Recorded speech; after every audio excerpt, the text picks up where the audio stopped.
Everyone, Sandesh here. And now we know that RFK Jr. is basically coming for the food industry in America. I'm going to be reading from Infowars. Here we go. Um, Robert F. Kennedy Jr.'s decision to retire and endorse Donald Trump has electrified a presidential race.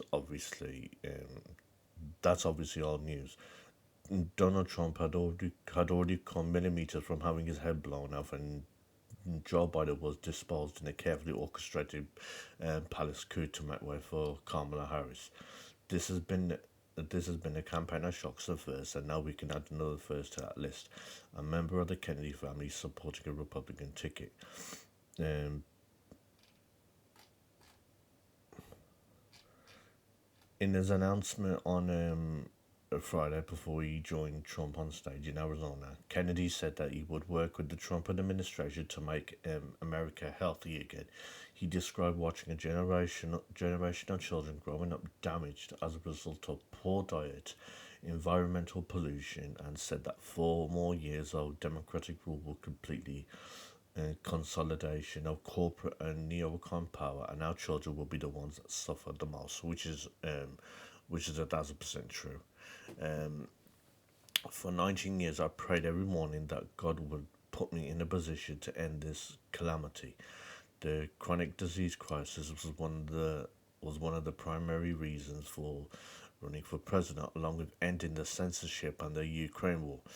Now, Kennedy's in a position to do that, and Trump has confirmed that he will head a task force to investigate and hopefully solve America's unprecedented health crisis. The prevalence of obesity, diabetes, autism, and AHDH, cancer, autoimmune conditions, infertility, and reproductive issues, um, and diseases like Alzheimer's and Parkinson's is exploding around across the Western world, but especially in America, which leads the world, or once did, in virtually every single metric of ill health you could care to name. Over 40% of adults in the US are now classified as obese, and 1 in 36 American children have an autism spectrum disorder. And I would also add, I know I would also add diabetes in there as well, because let's say let's say half the children are fat. I mean, there's no way that they're not gonna have diabetes too. On Friday, Kennedy identified two major contributors to this health crisis: ultra processed food and toxic in, endoc- endocrine and disrupting chemicals. These are things Kennedy has talked about at length for years, decades actually, including in the 2022 Tucker Carlson documentary, The End of Man, which I'm proud to say I featured in prominently alongside him. Um, the harmful effects of ultra processed food and disruptors are no longer fringe topics for discussion, but you may still be confused or unsure about what they are and why they're bad. That's where I, that's where I come in. I've not been writing about these things for quite as long as RFK Jr. has, but I've been raising awareness about them for the last 4 years, including in my book, The Eggs Benedict option, and my various media and podcast appearances. I find it really shocking that someone wants to make people health, well, not make them, but educate people on processed food and basically what kind of poison they're putting in food like chocolate and that. And I really find it puzzling about why people are against it, and they wonder why, they get obese and they get diabetes. It's like extreme confusing. This just tells you that the brainwashing of the elite absolutely worked with a Midas touch. To be honest, today and on Monday, I'll be telling you everything you need to know to get a handful on ultra processed food, disruptors. These primers can be shared with family or friends to help educate them and give them an incentive to improve their health by reducing their dependency and exposure to ultra processed food and toxic chemicals. Today, I'll tell you about ultra processed foods in particular. And food has been processed since the dawn of human history, or at least as far back as we can see through the midst of time. Our distant ancestors used fire to cook meat and other foods, and they discovered how to grind um, wild grains to make flour for early forms of bread. They also discovered how to harness bacteria. Not that they knew anything about microbes to ferment food, helping to preserve and increase their digestibility and nutritional value in the process. They learned other preservation techniques like drying, smoking, and where the weather was cold enough, freezing. Food and prepared using any one or more of these techniques satisfy the common sense definition of processed food. And for the longest span of human history, until the 19th century, this is how food was processed by human beings, if it was processed at all. We cooked at home. Bread was made at home or in a local bakery.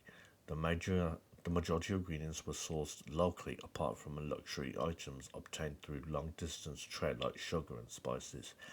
In the last century or so, food began to be processed and sold to the public in new ways. Food started to be manufactured in factories owned by large scale uh, conglomerates using new industrial processes and new ingredients like hydrogenate oils, seeds, and vegetable oils, refined sugars, refined grains.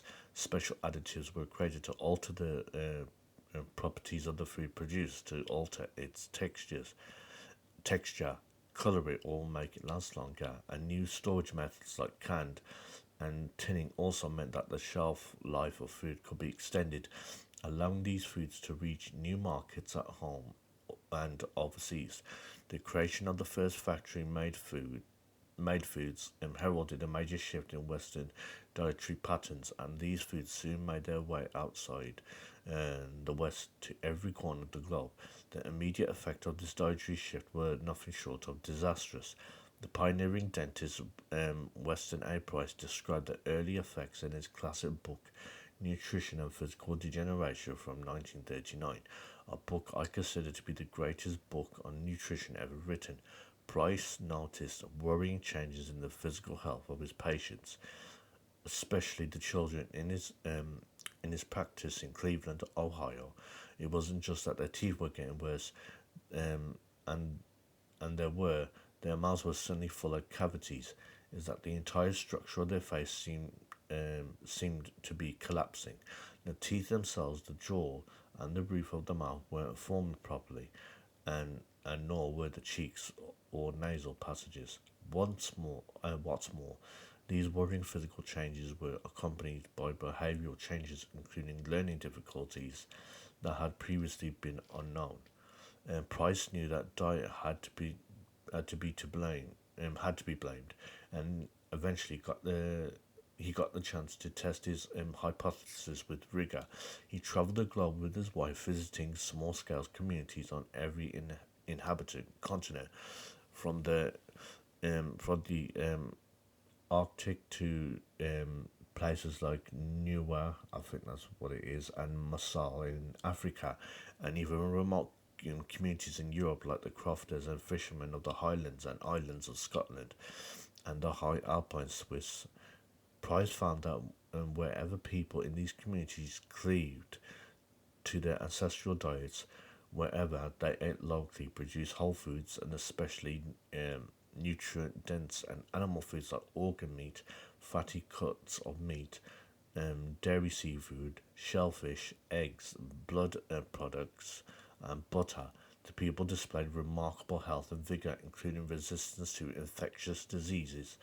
The symptoms of physical degeneration Price had seen back in Ohio were totally absent, but wherever these people deviated from their ancestral diets and started eating Western industrial foods, especially tinned foods high in sugar and refined wheat products, the symptoms of physical degeneration became apparent very quickly. Western prices work provided an early warning against the abandonment of traditional diets for new factory made foods. Sadly, it went unheeded. In the decades since, we have moved further away from our traditional diets in the West and across the rest of the world, increasing our reliance on factory made foodstuffs that contain ingredients and additives that humans and that humans have little or even no history of ever consuming. You can also add the fact that you know the farms that the corporations own, especially like Bill Gates. The stuff that they spray onto the crops, also the pesticides. You can also say those sorts of fruit and veg, which come from those farms, which are specifically owned by corporations. You can also say those ones are. I'm talking just strictly in America, and those type of fruit and veg are also going to affect your diet as well. Obviously not local stuff that is run and made by locals. Obviously, that stuff is not going to be harmed, but obviously, the corporations are going to obviously try and bully their way. Excuse me, are going to try to bully their way um, to own them. Um, the manufacture of processed foods has become more and more sophisticated, employing new techniques and an ever expanding list of ingredients. Importantly, processed food manufacturers have employed powerful target advertisers that focus on their products' convenience and irresistible nourishment. These are the true ultra processed foods. Before we go any further, here's a minimal working definition of ultra processed food.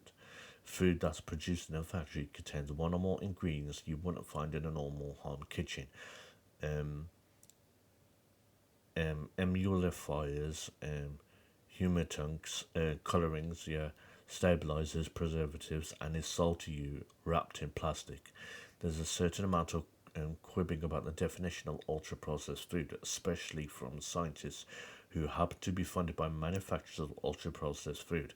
But it's absolutely clear that there's a significant difference between the kind of processed food people are consuming in enormous quantities today and even the sort of foods Western price associated with physical degeneration back in the 1930s. In Western countries, children now derive the majority of their daily calories from ultra processed food. A study from 2021 showed that toddlers in the UK, children aged between 2 and 5, derive an average of 61% of their daily calories from ultra processed food. Toddlers in the US hardly fare much better, getting 58% of their daily calories from ultra processed food. Scientific research has linked processed food to virtually every single one of the prevailing chronic diseases of modernity. I discussed at the beginning of this piece to everything from autism to Alzheimer's.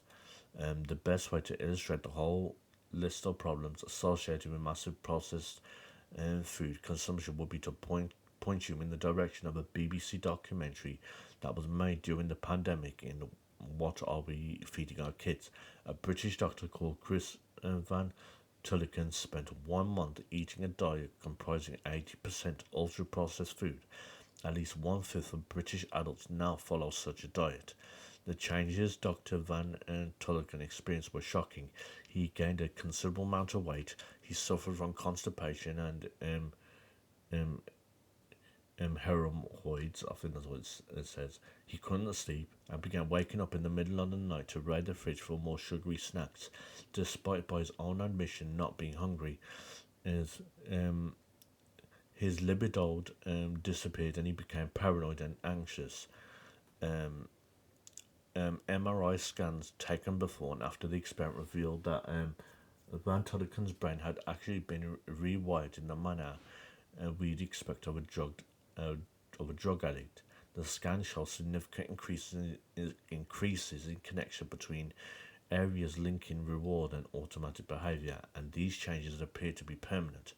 Months after the experiment ended, the connections were still lighting up under the scanner. He had been hardwired to crave ultra processed food.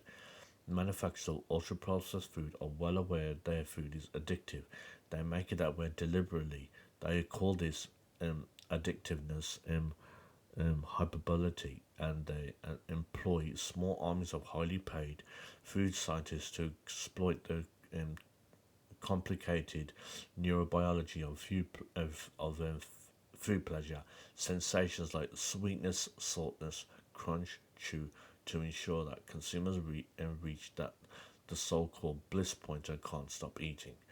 All right, I'm gonna stop here. But yeah, you pretty much get the gist of why ultra processed food is bad, and the only advice I can give you is to like is just to like take a good look at what you're eating, and don't just change your diet. Also, exercise also, because it's not just about eating; it's also about getting some exercise as well. And if you don't want to go to the gym because of how you look, then don't do that. No one says you have to. I mean, you could do don't mean you could do like sit ups. You could do like sit ups at home. You could also like jog in like one space for in one space for like 5 minutes, or for example in your back garden, go in your back garden, have a and get a skipping rope and do that, because skipping is a very effective way for exercising. Or you can get yourself like a $80 exercise bike, because I have one, and you can use something like that. So if you're very if you're very worried about going to the gym because of how you look, and then no one says you can't, no one says you can't exercise at home, but exercising is just as important as changing your diet.